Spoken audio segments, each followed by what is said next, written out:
23, verses 39 through 43. One of the criminals who hung there hurled insults at him. "Aren't you the Messiah? Save yourself and us."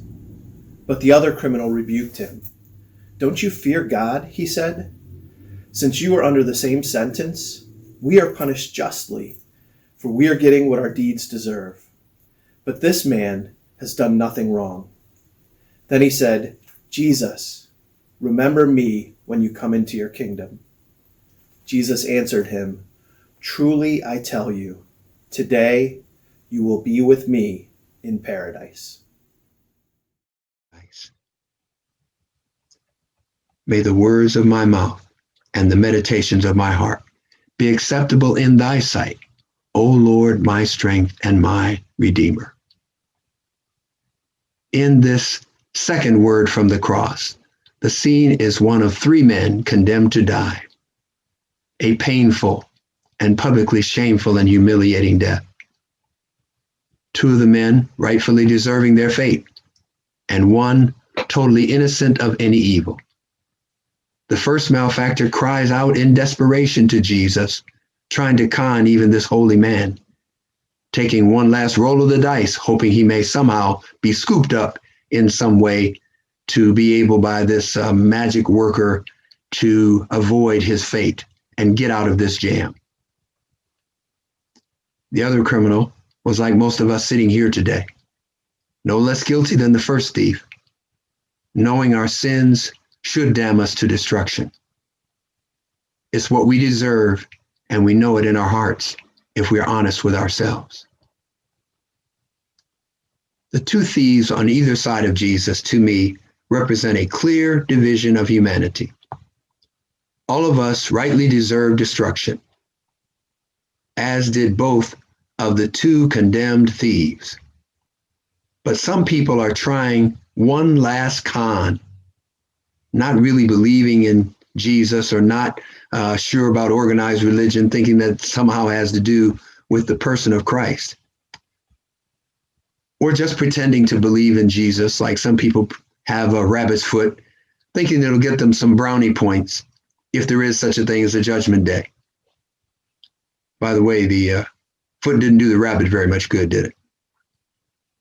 But seriously, others of us are trusting with all the faith we can muster that for once in our lives, we should believe in the merciful, loving God that is not just another con, and that someday we too will be in paradise if we trust in the finished work of Christ on the cross.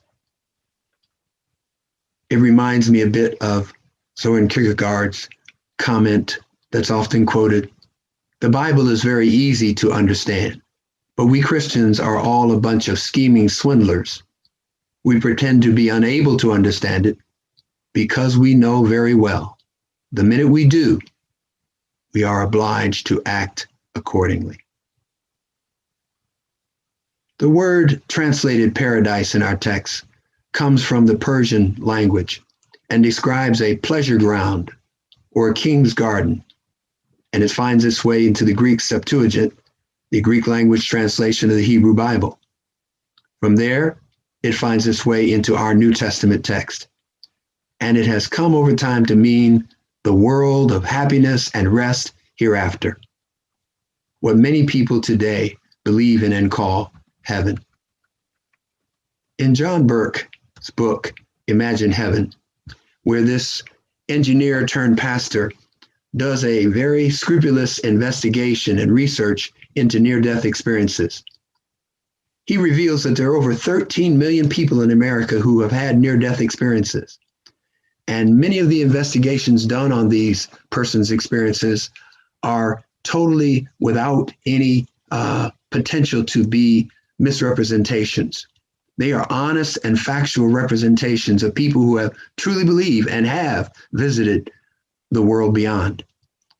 Just in one case, I'll recount for you now, of a young woman who was blind from birth, who was in a terrible car crash. She had been a profound and deep believer all of her life, but in this car crash, she lost her life in this realm.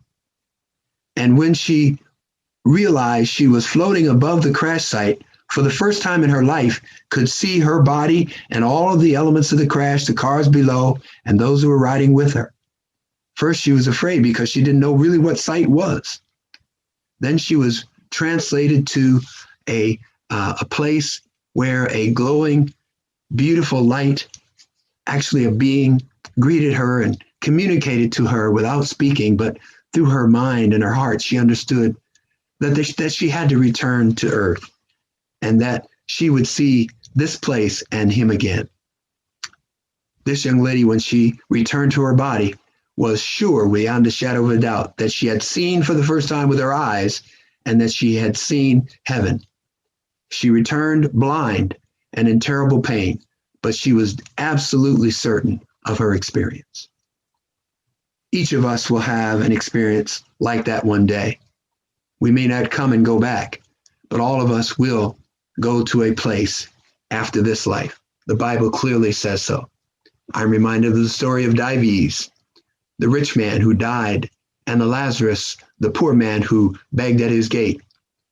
Lazarus is in the bosom of Abraham in the scripture text.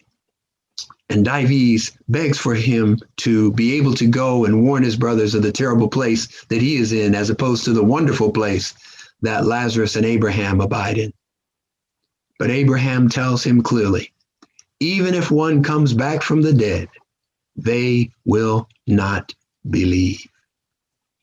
I trust that you today are one of those that believe and will trust in the finished work of Jesus Christ on the cross for your salvation and your entry into a wonderful life hereafter.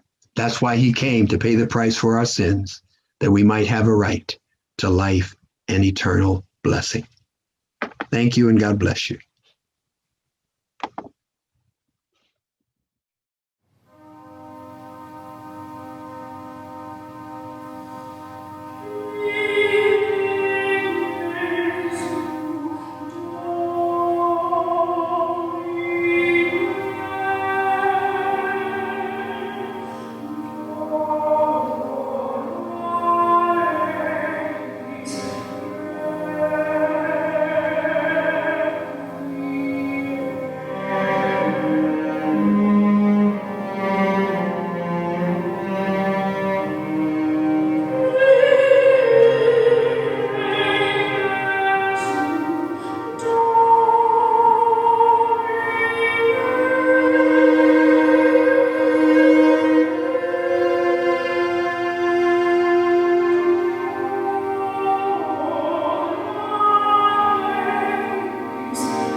Consoling God, be a source of serenity for us when struggles and difficulties threaten to overwhelm us.